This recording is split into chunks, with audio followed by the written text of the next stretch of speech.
in shaping society.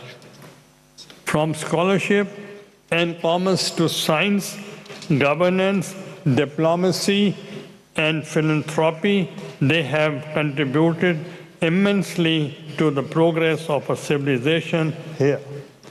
I deem it pertinent to honor and remember Shaheed Mohtarma Benazir Bhutto, the first woman Prime Minister of Pakistan and the entire Muslim world.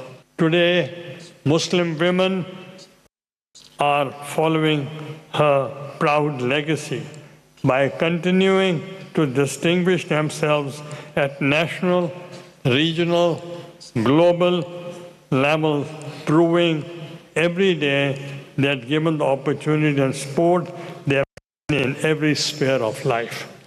Here I also commend Nobel laureate Malala Yousafzai. Excellencies, women constitute nearly half of the population of OIC members, yet many continue to face barriers that limit their full participation in economic, social, and political life. No nation can achieve sustainable development while excluding half of human capital from opportunity, leadership, and decision-making. Pakistan remains firmly committed to advancing women's empowerment through education, digital inclusion, entrepreneurship, financial access, and decent employment opportunities. Through the Benazir Income Support Program and its Wasila-e-Taaleem initiative, millions of women have gained direct financial support and greater economic security.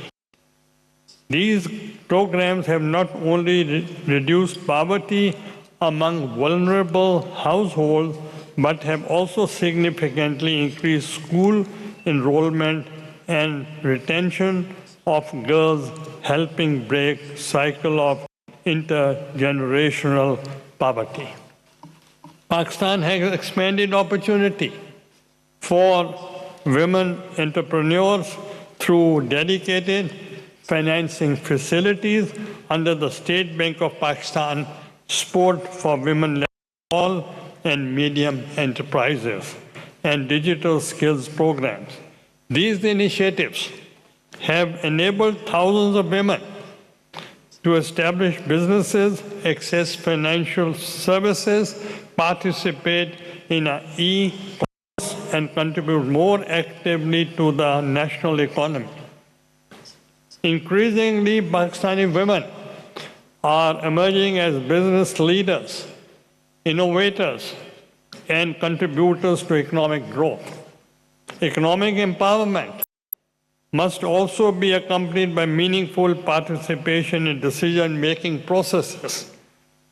Pakistan has taken important steps to enhance women's representation through reserved seats in elected bodies and measures aimed at increasing women's presence in public institutions.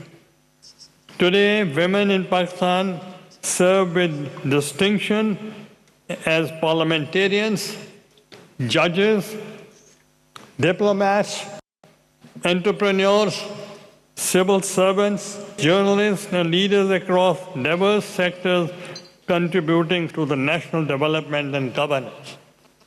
Empowerment cannot flourish where violence, discrimination, and increasingly persist. Gender-based violence remains one of the greatest obstacles to women's progress and economic participation.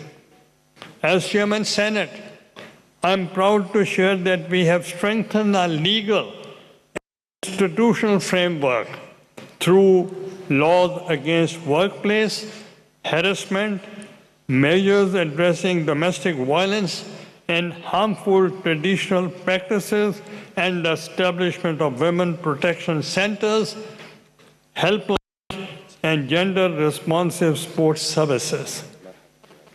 The launch of the Pakistan Women Parliamentary Leaders portal earlier this year is yet another step towards institutional collaboration, knowledge, and inclusive political participation.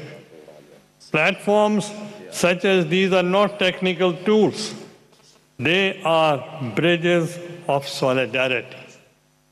These reforms have augmented women empowerment and enhanced access to justice, encouraged greater reporting of abuse, improved institutional responses, and increased public awareness regarding women's rights and protection. While challenges remain, we can confidently claim that these measures have strengthened confidence among women and created safer spaces for their participation in public and economic life. Ladies and gentlemen, throughout my political journey, I have held one conviction close to my heart. Women and minorities were and remain my constituency. During my tenure as the Prime Minister, my government protectively pursued women's empowerment through concrete policy and legislative actions. We introduced legislative reforms that include the Protection Against Harassment of Women at Workplace, Act 2010, which gave women the legal right to safe professional environments. The Asset Control and Asset Crime Prevention Act 2010, which sent a clear message that brutality against women would not go unpunished. The Prevention of Anti-Women Practices Act 2011, criminalizing money, forced marriages, and other harmful customs. The Women in Distress and Detention Fund Amendment Act 2011, providing legal and financial assistance to vulnerable women. While some legislative efforts required further struggle, the direction was clear. Pakistan would not stand still in the face of injustice. A moment of profound personal pride was the launch of Benazir Income Support Program. It was a transformational shift in household economics.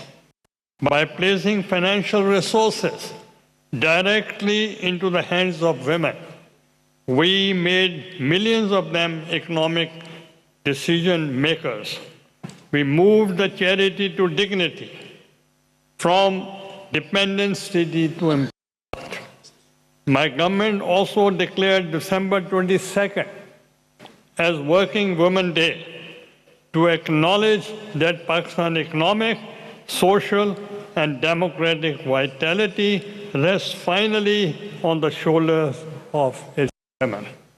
I take pride in the fact that the Women's Parliamentary Caucus, too, was created during my tenure as Prime Minister. It is a symbol of our political democratic commitment towards ensuring that women issues remain central to parliamentary discourse. But, ladies and gentlemen, legislation and policy actions alone do not define a nation's progress. Education and health remain the foundations of sustainable empowerment. Every girl educated is an investment in a stronger economy, healthier families, and more resilient communities.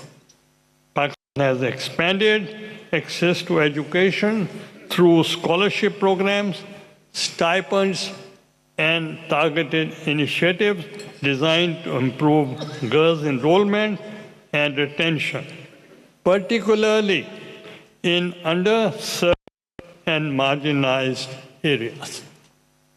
These efforts have enabled thousands of girls to continue their education and pursue opportunities previously beyond their reach. Similarly, investment in maternal health, primary health care, and community health services have contributed to improved health outcomes for women and children, enhancing women's ability to participate fully and productively in society.